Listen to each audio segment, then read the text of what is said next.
What up, fam? Welcome back to another episode of SportsCy. In this Taking Flight series, today we're going to be working on strength training, and I'm going to be focusing on the posterior chain, and we're going to get this workout started, and I'll explain a little bit more about it in 3, 2, 1.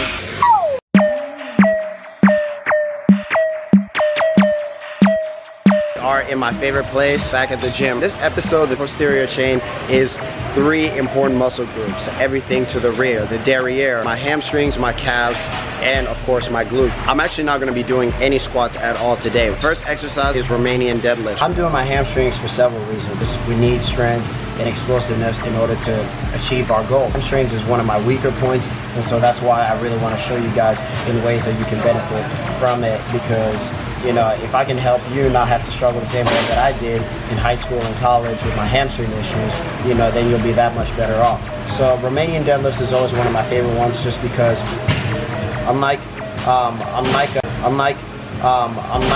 the regular deadlift, I'm not necessarily going to be doing too much pressure on my lower back, and it's actually going to go straight to my hamstrings. And because we're trying to work on fast twitch muscles so that we can work on explosiveness, the Romanian deadlifts is going to allow me to where I'm able to do low reps at a heavy weight. The thing that we're going to be doing is we're actually going to be doing some ankle mobility stuff, but it's not just simple ankle mobility. This is actually going to be using a kettlebell, so we're actually going to add some resistance to it, which means we're going to add weight to it so that we can progressively overload. And my tibialis anterior, the muscle that I love the most, that protects the knee at the front of your shin, is actually going to get stronger. So now without further ado, let's go and start setting up the Romanian deadlift and start getting these gains. Alright, here we go!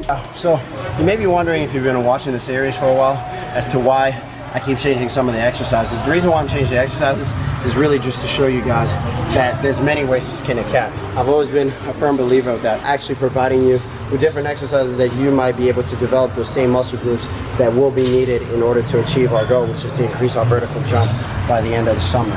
Alright, so now let me go back and actually start loading up the plates and really getting up in the weights and see how far I can really go today. Alright, here we go!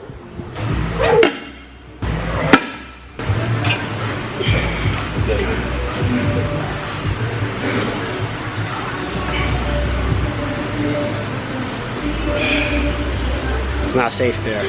I was starting to lose the grip, and I need lifted straps.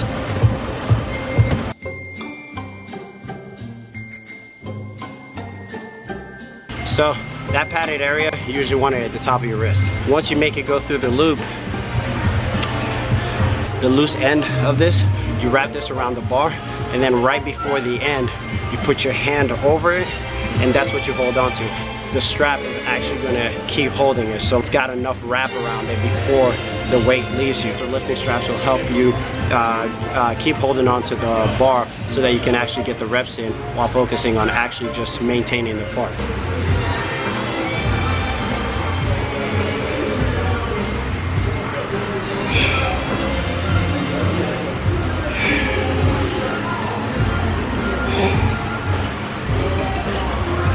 Did y'all see how much smoother that was? That was much smoother just because I was using lifting straps. Man, I am like really exhausted to run and get my trusty sidekick.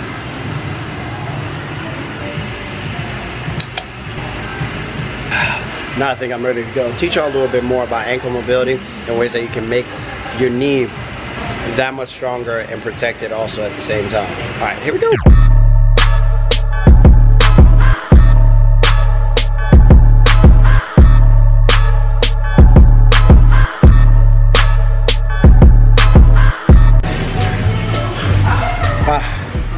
Standing calves are definitely going to be the end of me.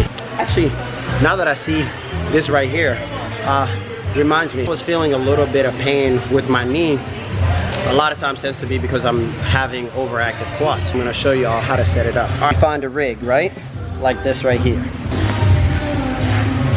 So basically what these terminal knee extensions really do for you is they help you, and they're great assistive in between your squats or in between any exercises that requires a lot of quad activation. So the reason why I'm doing it is because I was feeling a little bit of tightness in my quads. I was pulling a little too tight, so I wanted to make sure that I loosen it up by strengthening the hamstrings and also alleviating that pain.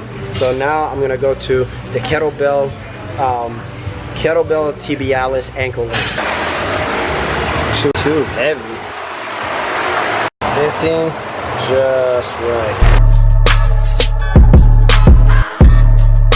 Kettlebell ankle lifts is that when you're doing them, you have to make sure that your quad is actually flexed. If your quad is not flexed, you're not going to get the actual full muscle activated, because the whole point is to really isolate the tibialis anterior. So by flexing the quad, you are actually able to isolate the tibialis anterior, and you're able to get the kettlebell going. Sure, that we're done with that, I'm actually going to head home when I plan to dunk. If you haven't subscribed, go ahead and subscribe.